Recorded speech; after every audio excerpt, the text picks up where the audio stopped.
Hello, and welcome to EURAXESS Smart Talks. The Smart Talks podcast series is an EU-funded EURAXESS project which provides information and assistance to researchers at any career stage. EURAXESS supports the EU research area in its ambition to create a single borderless market for research, innovation and technology in the EU. We support researchers in mobility, careers within and outside academia, innovation and entrepreneurship. We strive to increase scientific collaboration between Europe and the world. Hi, I'm Daria, a senior expert at EURAXESS National Contact Point in Latvia. And I'm Jovan, a teaching and research assistant from the Faculty of Mechanical Engineering in Niš, Serbia. And you are listening to the EURAXESS Smart Talks podcast.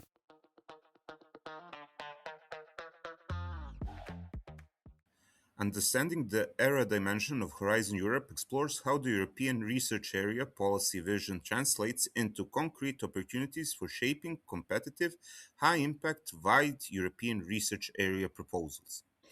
Featuring insights from National Contact Point from Estonia, Siiri, Kolka, Damir, Hasković and Kārlis Krēsliņš, this episode guides researchers, managers and institutional leaders, especially from widening countries, through the strategic value and practical implementation of the ERA component.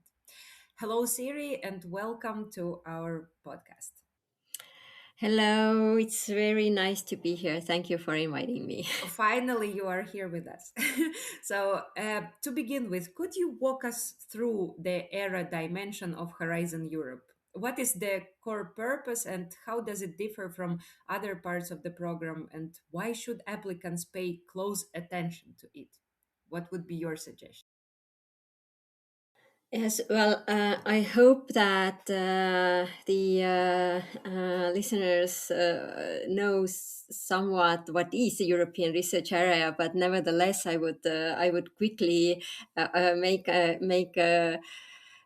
some intro to that as well. So, European research area was created or launched in year 2000 already, so 25 years ago, and the goal was basically to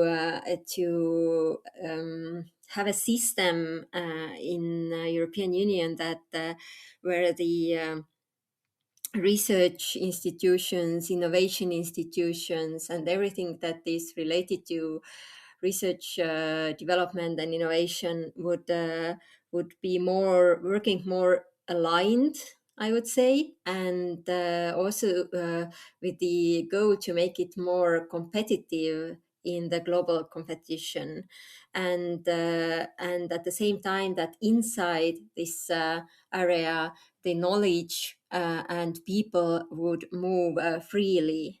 And of course, then to be in such way to be also attractive to a global talent as well. So this is the background of European research area,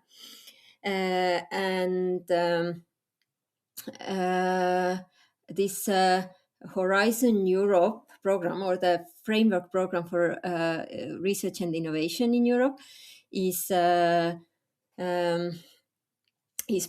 basically part of the European research area, and as such, it is supporting, also enhancing the same system, and improving everything that is related to research activities, research institutions, researchers' conditions, but is not the research activity as such. And this part of the Horizon Europe funding program is designed for strengthening the systems in the member states and on the European level in general, with support, different support activities and actions, and mostly the type of the projects funded under this part of the work program are coordination and support action type of projects, meaning that only a little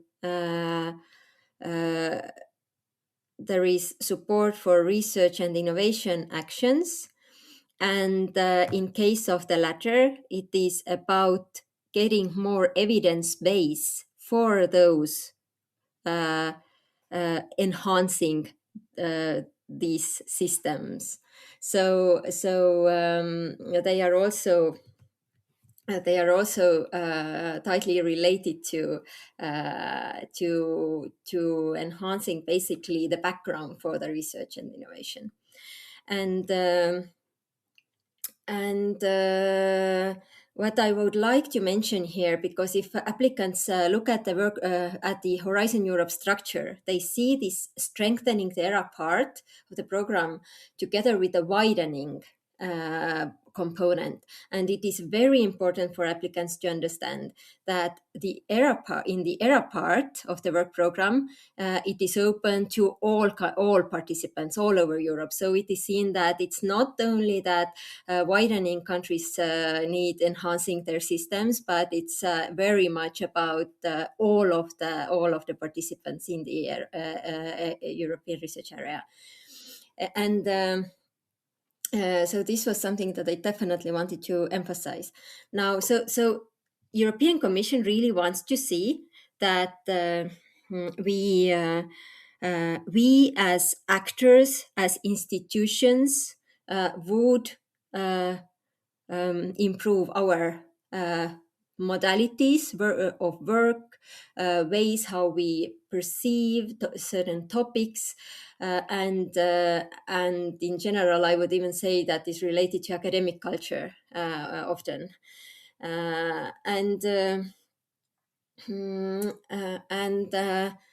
so when it comes to the topics, actually, it is very good to take note of the work program 2026 to 2027, where the European Commission has actually provided us with a very nice structure to understand better the ideology and ideas behind this cause, because they have divided it now to 4 pillars. And the pillars are named exactly like that. That's in one pillar first pillar, they expect institutional changes. In pillar 2, they support ecosystems. So different stakeholders would act together and collaborate more all over the ERA.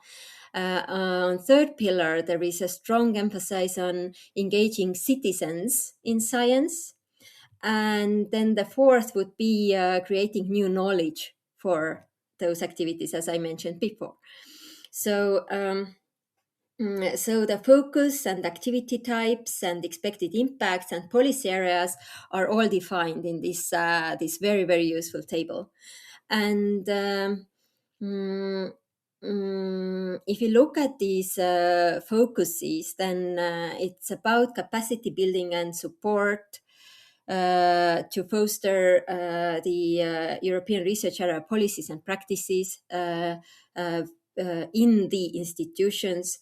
Then it's about, in ecosystems, it's about reinforcing networks and partnerships. So it's, and also the activity types are related to that. So in case of capacity building, they are expecting to see new tools, resources, trainings provided, policy advice. And of course, logically, in case of ecosystems, it's more about exchange of knowledge, networking, and cooperation actions. So it's really really important to understand that these calls invite very many different stakeholder groups to be joining, and researchers are always. I personally see that researchers are always welcome, and it would be good to have, but from researchers community people, but the focus has to be on institutional changes, or even in the ecosystem calls. The goal is still about to enhance the system and institutions.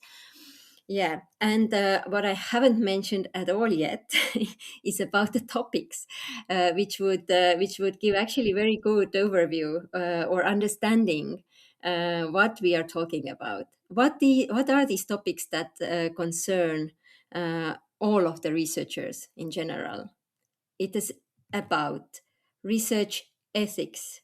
It's about equity in open science. Everything that is under the umbrella of open science, be it access to data, be it access to publishing your research results. It has a lot to do with gender equality in the European research area. It's about supporting researcher career development in general. It's and the other side of the same coin of supporting researchers' careers, which is how the researchers are assessed and their careers are assessed in the system. So it's so these are the topics, and if you look at the citizens pillar, it's about creating trust in science in the society, and also knowledge valorization, that the research results would be translated to the benefit of society and economy as well. So this is the nature of this work program part mostly. Thank you, Siiri, for a really in-depth answer. I think it's going to be very useful to our listeners. And you mentioned several times support. You support researchers in their application. You guide them for ERA proposals. Do you have any key aspects which you would emphasize, which are important for a competitive ERA proposal? Yes, I can bring out maybe some crucial aspects. So as for all of the European Horizon project proposals, actually, there is something that the applicants have to understand, that the background is political from the European Commission side. So it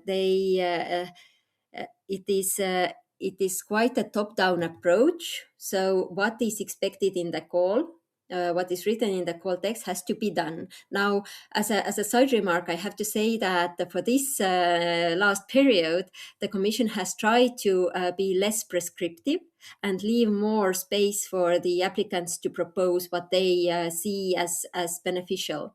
So everything that is expected has to be done. Phrases like should or must mean that you have to do it. But as you will read this call text this time, you will see that there is also a lot of room for additional approaches and proposals. So another very, very important thing is these calls are related very strongly to European research area policy agenda. And you have to you have a perfect resource to get acquainted with everything in the background, including policy agenda, at the European Research Area Platform website.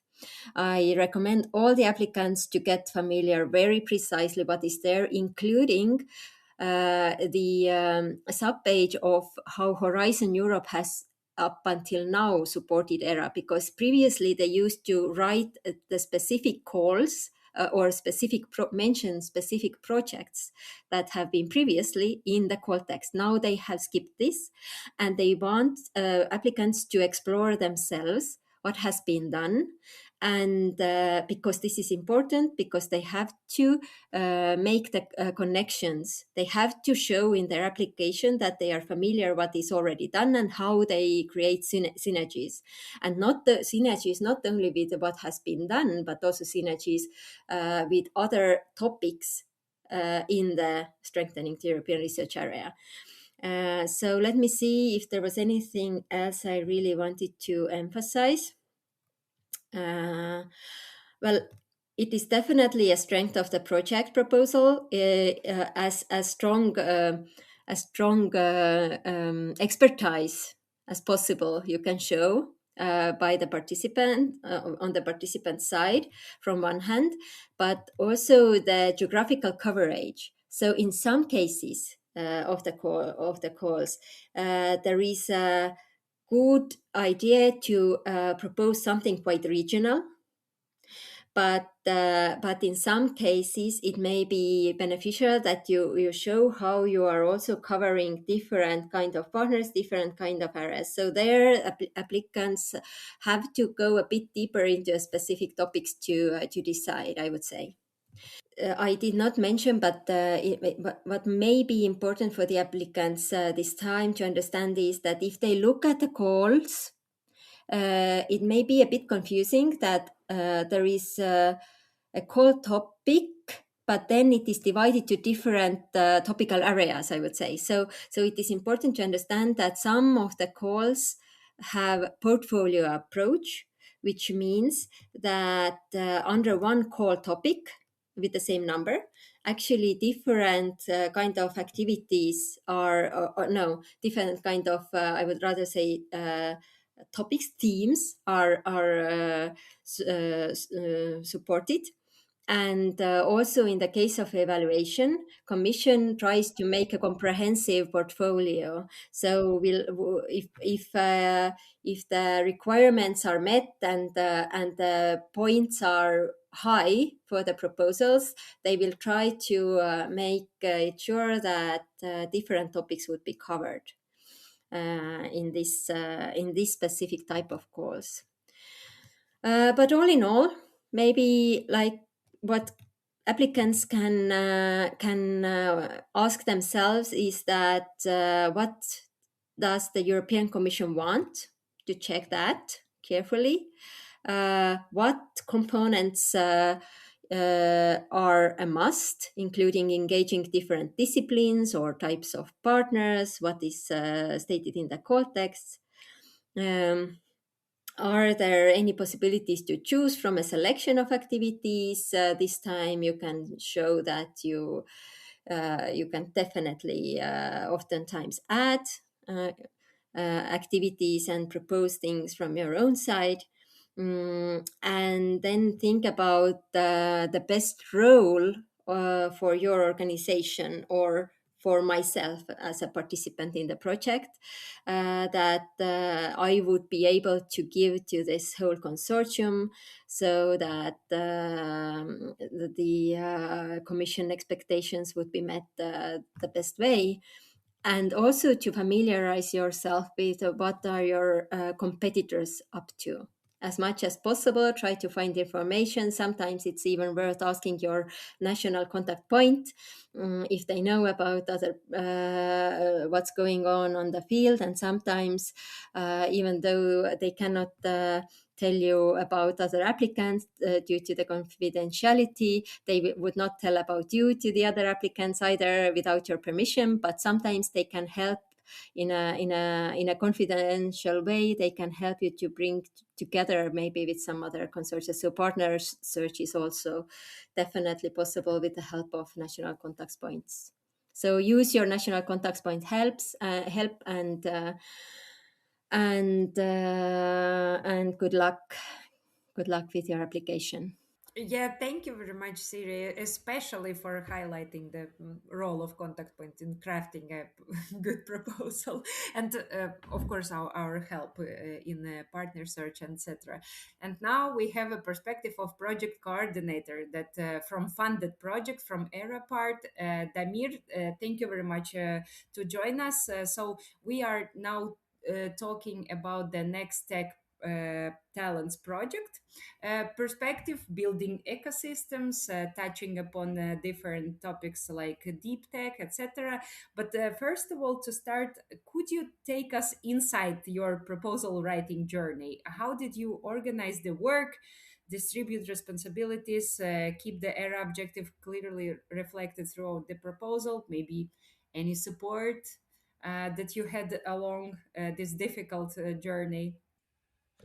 So thank you for having me. It's a pleasure being here and to sort of shine a little more light on how we approach it and why we are also tackling these, let's say, a little more niche topics, namely in the ERA part or the WIDERA program. So first and foremost, we as an organization, so Minds and Sparks, we are a non-profit research organization based in Vienna, Austria. And we're a spin-off of a, let's say, a little more older organization, and we have a great know-how in our sort of house. So a lot of expertise, both from the perspective of coordination of own projects, proposal preparation. So we have established methodologies to really find interesting topics, to form a consortium, that we have extensive networks of prior projects and proposals, so we can really structure good quality partners in a consortium that are, as let's say, reflecting the main points that we kind of identify in the topic description, or what will actually bring extra value to the overall project.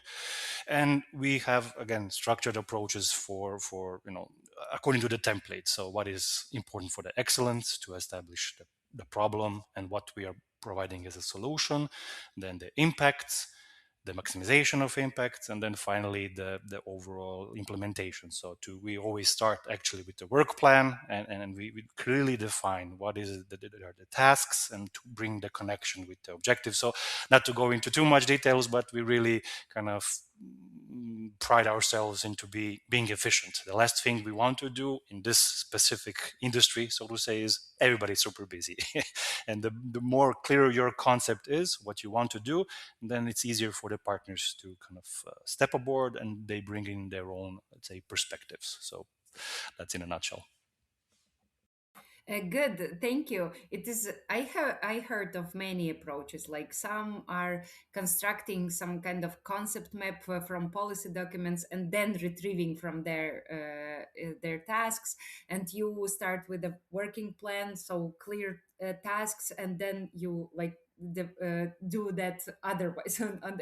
Otherwise, you look into the policy objectives and align it with what you are practically want to do in the project. Great approach. I mean, everything valid until it works and finalizes in the funded proposal. Exactly. So many applicants struggle with the impact section. From your experience, what makes an impact narrative convincing in ERA proposal?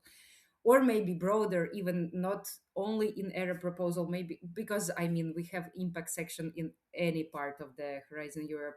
And what should applicants avoid and what should they emphasize? I mean, winning strategy, maybe some key points.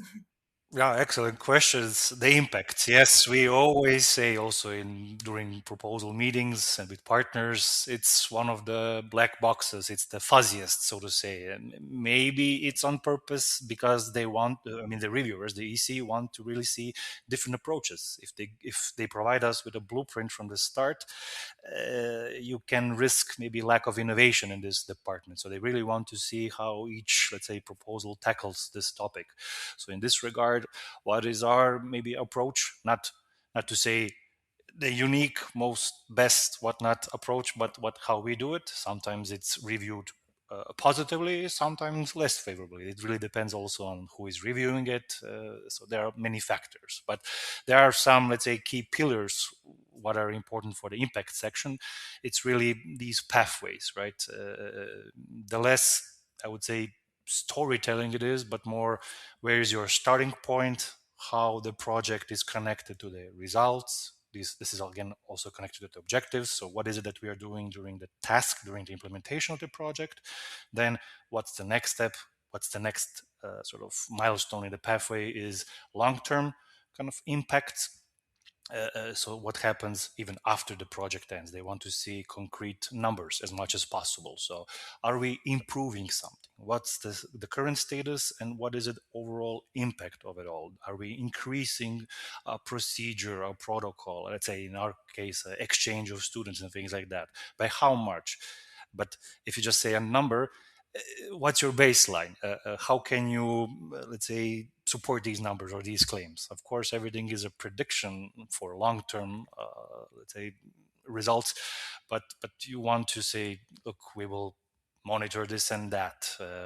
We can say something has been improved or decreased, etc., etc. So KPIs is always a key, but also striking a fine balance, something that is very much achievable from one side, and from the other side that it's ambitious. So it's always a balancing act between ambition and realism, so to say. So the more we can quantify these things, the better it will be, or this is what we strive for, the impact section. Maybe then we will, from this strategic perspective, we will boil down it to your project.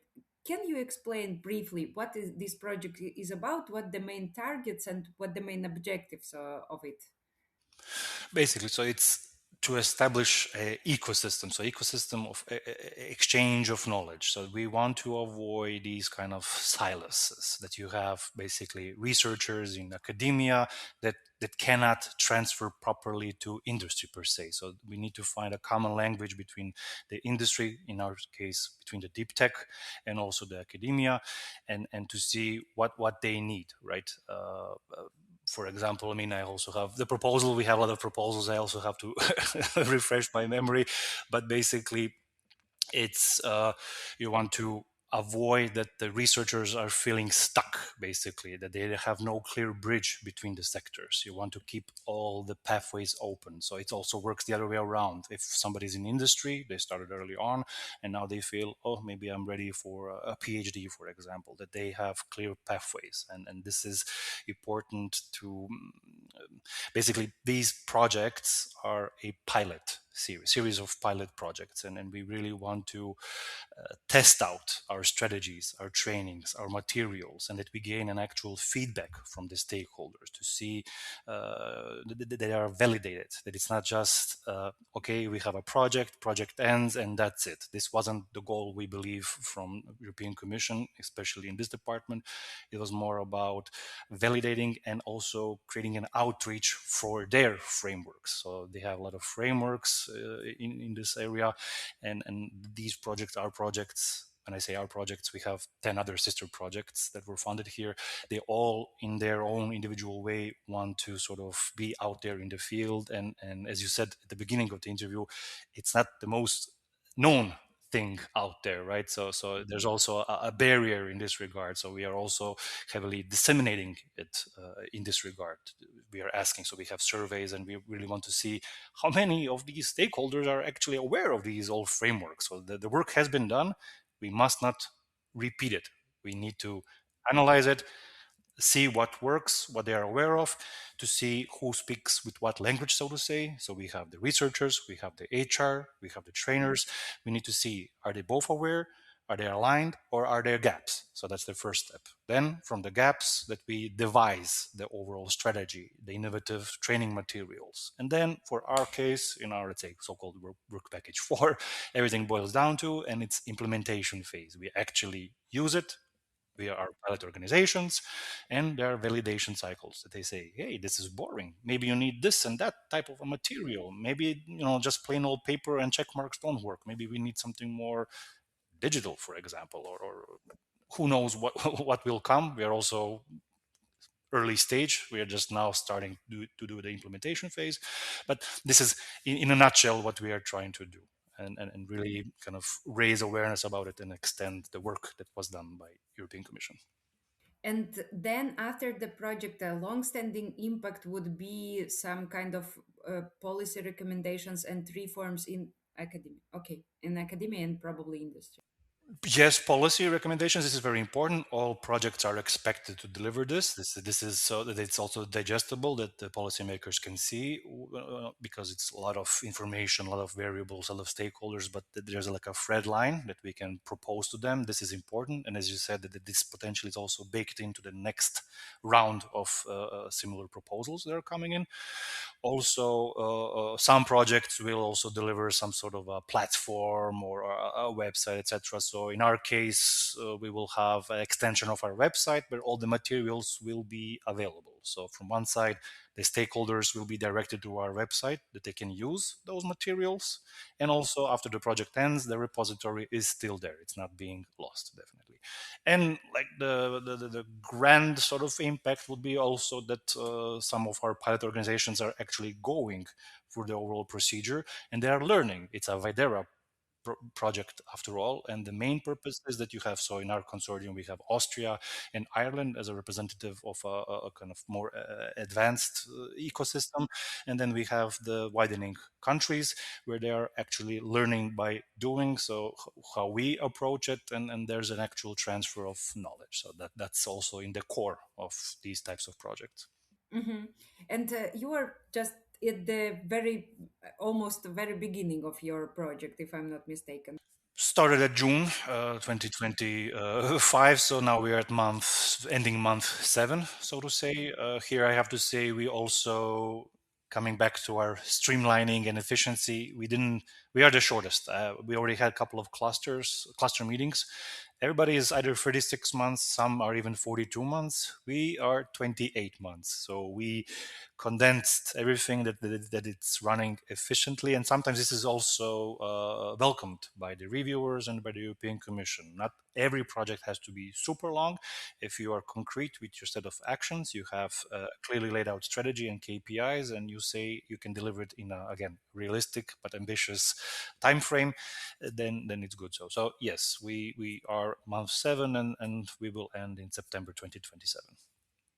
Oh, good. And the composition of your consortium, maybe a little bit about that. So it's universities, but also SMEs like yourself, non-profit organizations. Okay. Yes, exactly that, and this is an excellent point. So, coming back to what we read through the topic description and what is the purpose of it all, we are constantly mentioning academia, but you need also industry, right? So that's why for our widening partners, so we have Latvia, Romania, and Slovenia. So we have the university/research partners who are the pilot organizations. They will implement everything, but they have a support.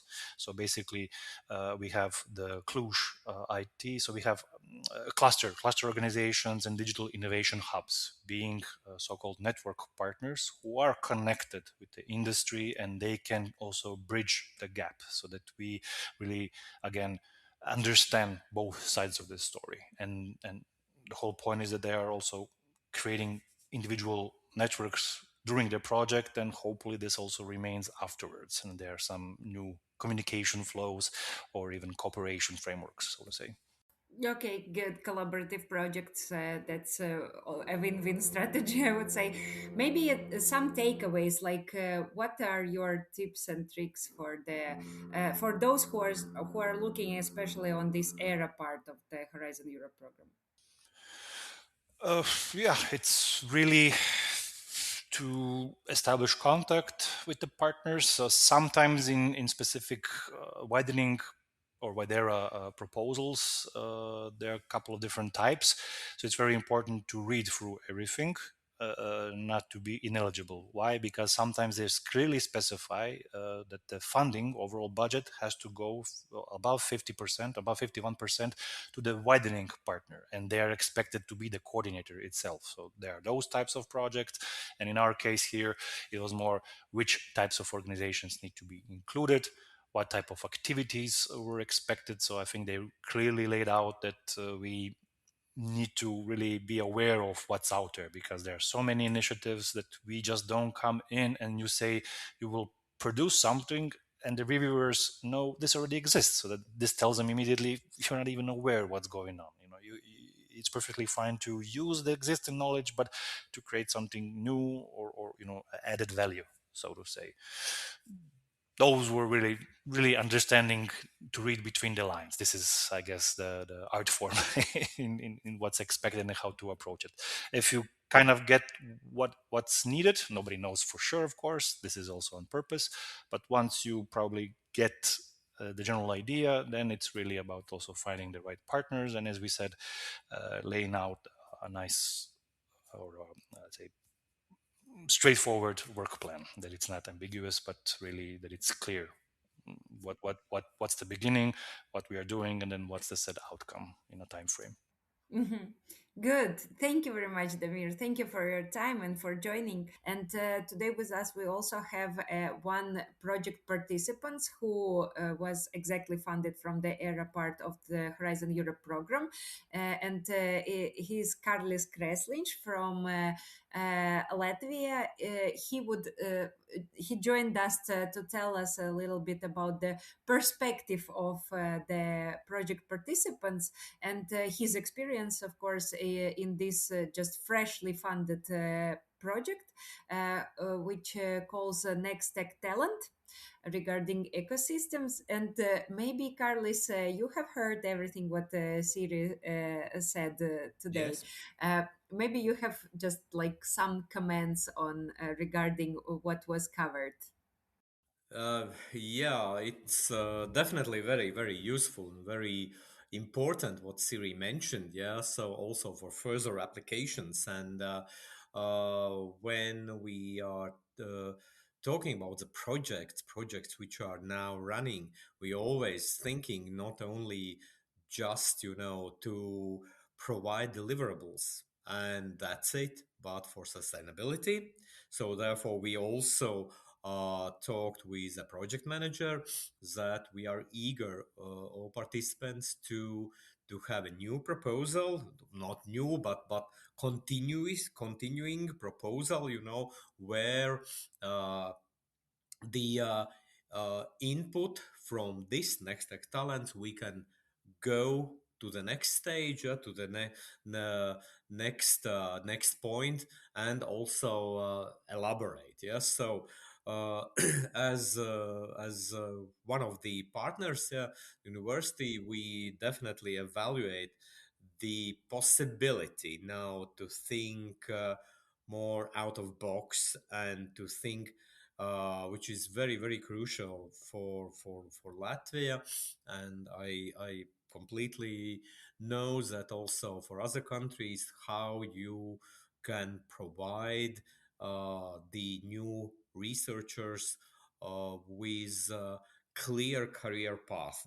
Because I also, before joining this project, I was involved in another one related to European University Alliance, and where I was also dealing with work package on research, where we also just highlighted the guidelines and also taking into account this quality sign and Koara approach, because this is very, very important and for us and also for others.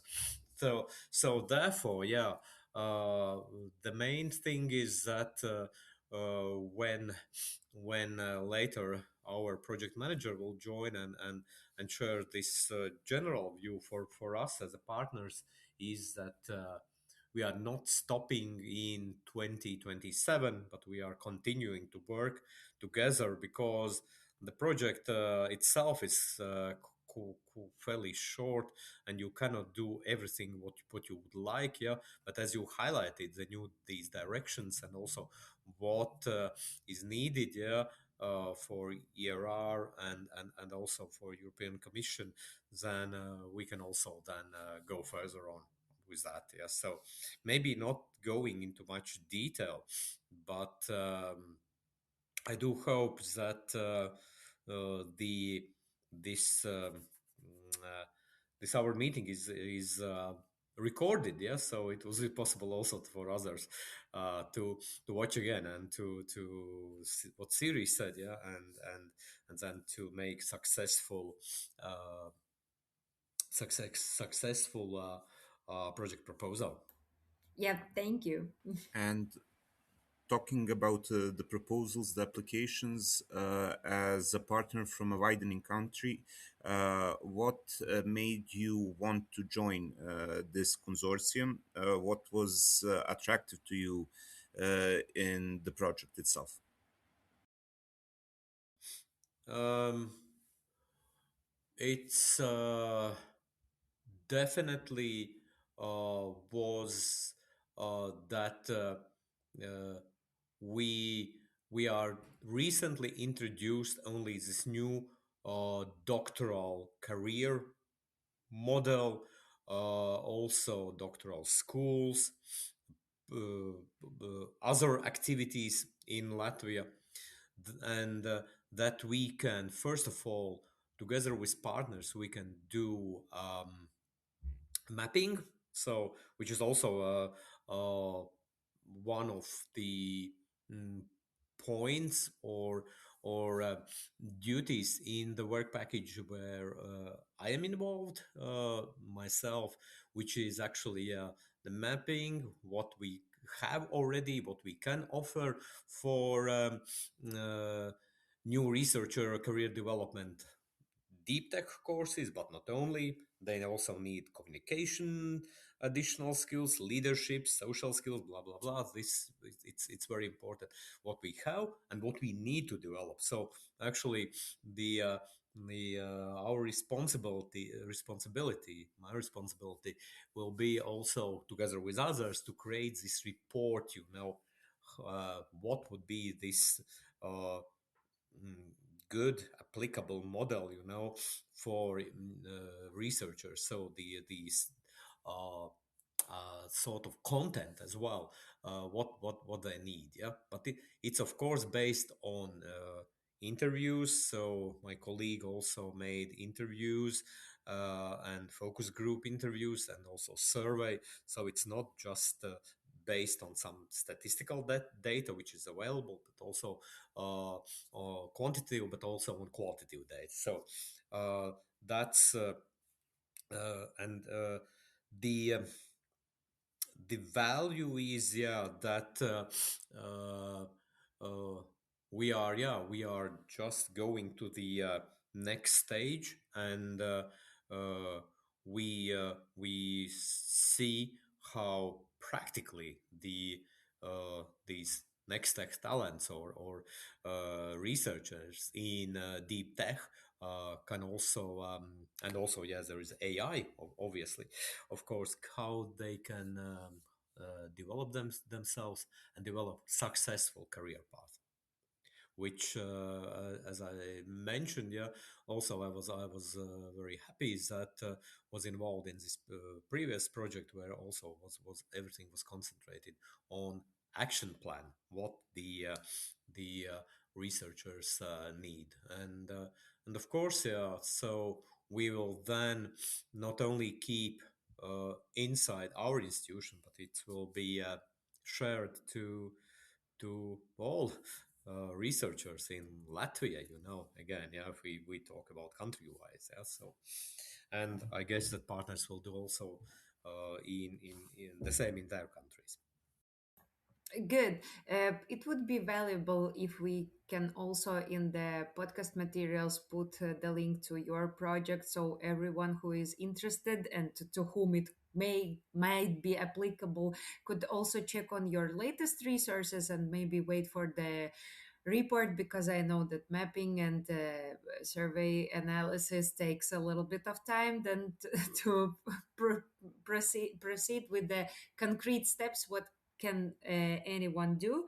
And let's return a little bit in the past, in the when the stage of proposal writing.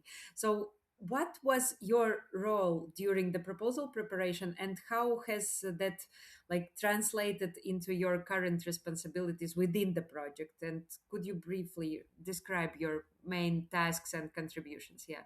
Exactly, in all steps of project writing, I was not present because I was in Very another. lucky. I was in another institution, yeah. So because Latvia is small, yeah, and I was employed in another, yeah. Well, both, yeah.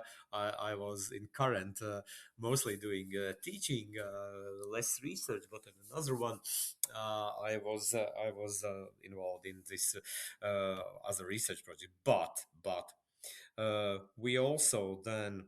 Uh, Honestly, and how can I say, and uh, uh, uh, honestly and evaluated what are our strengths, what are our weaknesses, what we want actually to do, and also what is doable by our HR, by our resources, and that's what we also then just put in our in those work packages, the tasks, what we would like to do and where we have expertise. That means that we have a doctoral student who will soon will defend their PhD thesis, expert in interviewing, expert in surveying, how to prepare, how to make methodologically correctly. That's number one. Then also as about myself, that I did mapping about more about this academic area. Before it was more on studies, now about research. So but the process, the approach, I knew, so therefore it was included. And finally also the everything related to distributing results using media, because we are also strong, have strong colleagues within this area, Linda, and there was task in work package, which is actually was is under our responsibility, just to disseminate already results, what we already reach. Yeah, you correctly, Daria, mentioned that we will definitely give a link, where it's possible to everybody to find. And yeah, I should mention that these materials, for instance, this report, which is only one deliverable of one work package, it's publicly available, yeah. So we are not having restricted access or something like that, yeah. So and therefore, yeah, as more can benefit from our results, as better. That sounds great. What my concerns are a little bit, this what Siiri stated. For example, this era part from the Horizon Europe is also about reforming. We just in Latvia underwent this new reform of doctor, like. Uh, we are building reforms from reforms. What I definitely see here options how to take it and in the transitional process. Yes, when we are in the transition, it is easier for us. I think I value it as a competitive advantage, actually, because for us it is easier to uptake something and already put it in on our plate and to go further with this. Do you think that from your perspective, out of this project, could be potentially arise some also reforms that would be needed, especially taking into consideration how challenging deep tech is by itself? We have our own challenges, local, then we have regional challenges, and the European Union has its challenges on the other level. Just but still, I mean, how you would address it? Do you have any like thoughts about this aspect? Yeah, thank you for question. So, and as I'm also teaching, teaching in universities, in two or three universities, yeah, small. Exactly, yeah, innovation and technology management. That's my area. What is very important?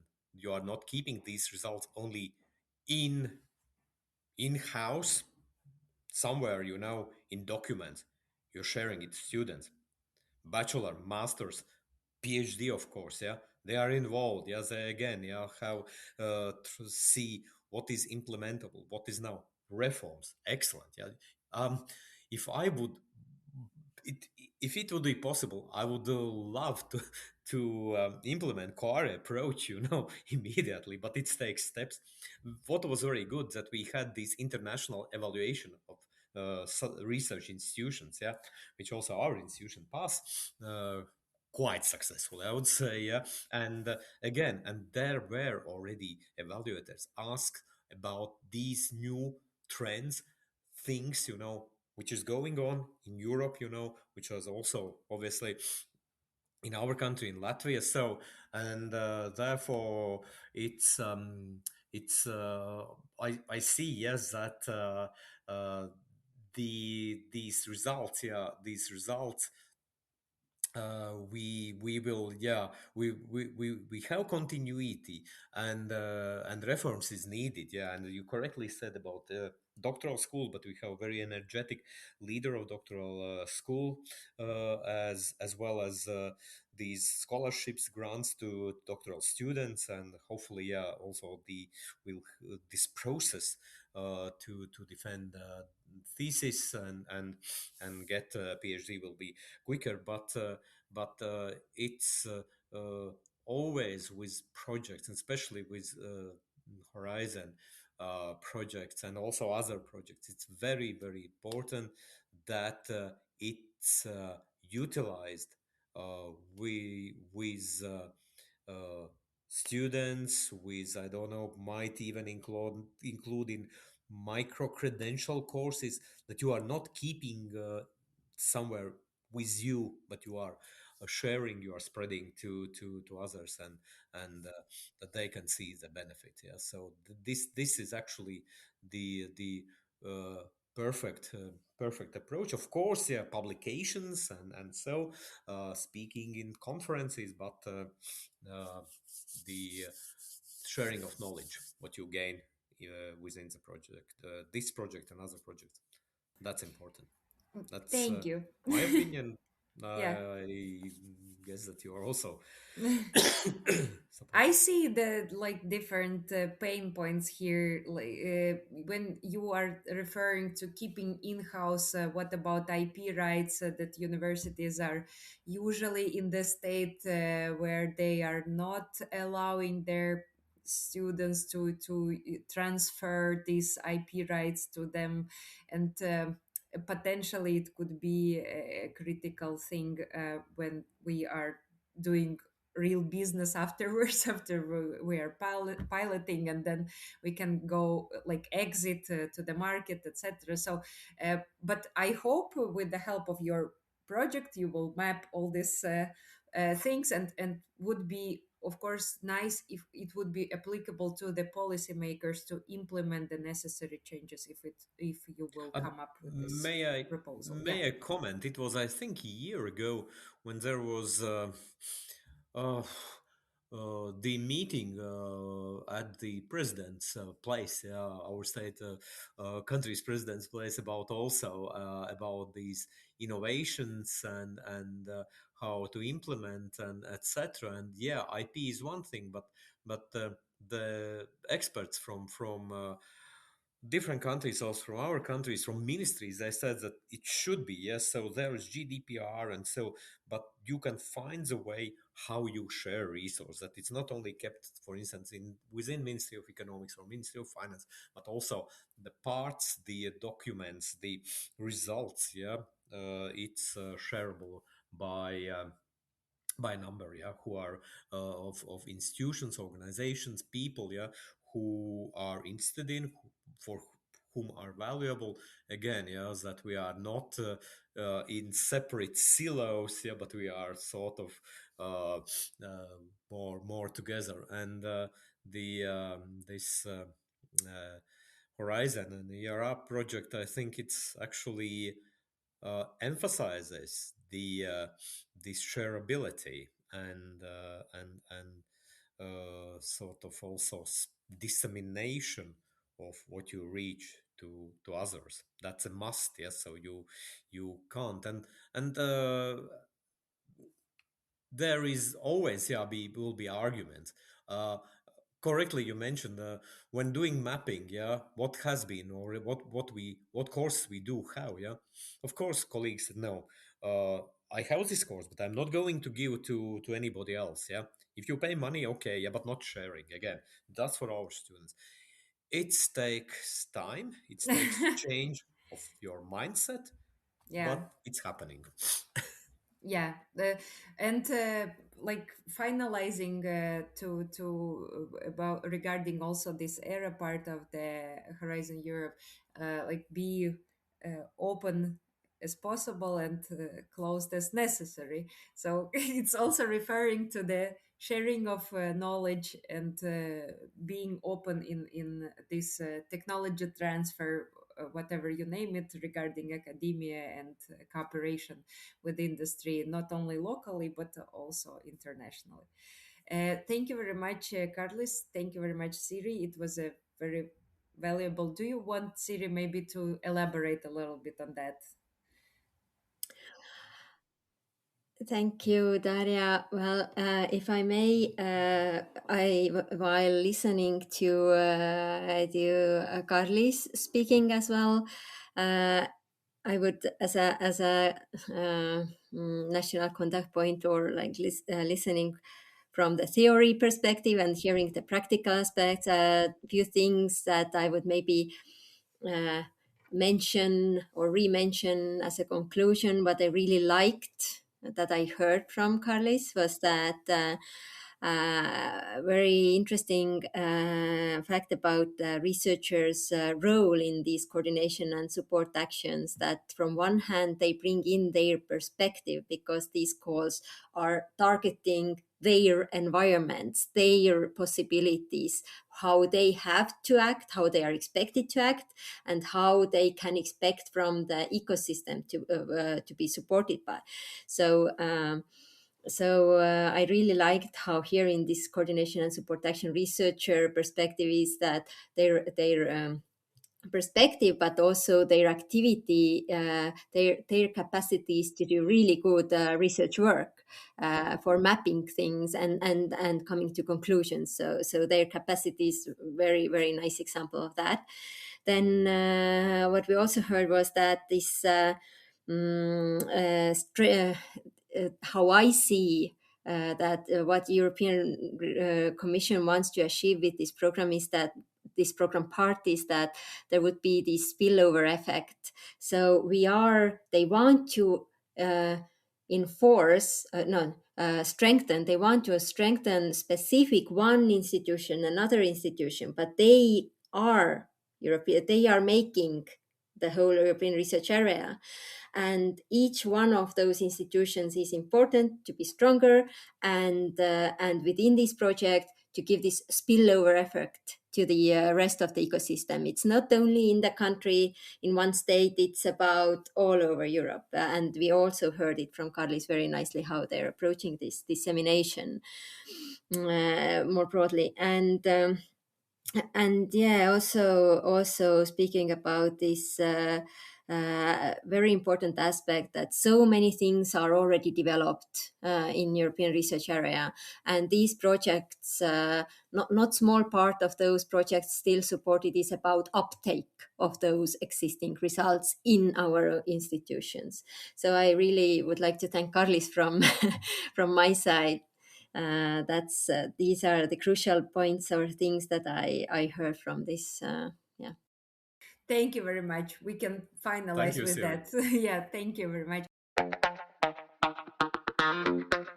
Thank you for listening to this episode of the EURAXESS Smart Talks podcast. We hope that you enjoyed this episode and can't wait to share more with you next time. You can follow us and find more episodes on the EURAXESS portal, our social media profiles, or wherever you listen to podcasts. This episode was prepared by hosts Daria Aksionova and Jovan Aranjelovic, editor Isar Peer, and is dedicated in memoriam of Professor Miroslav Trajanovic.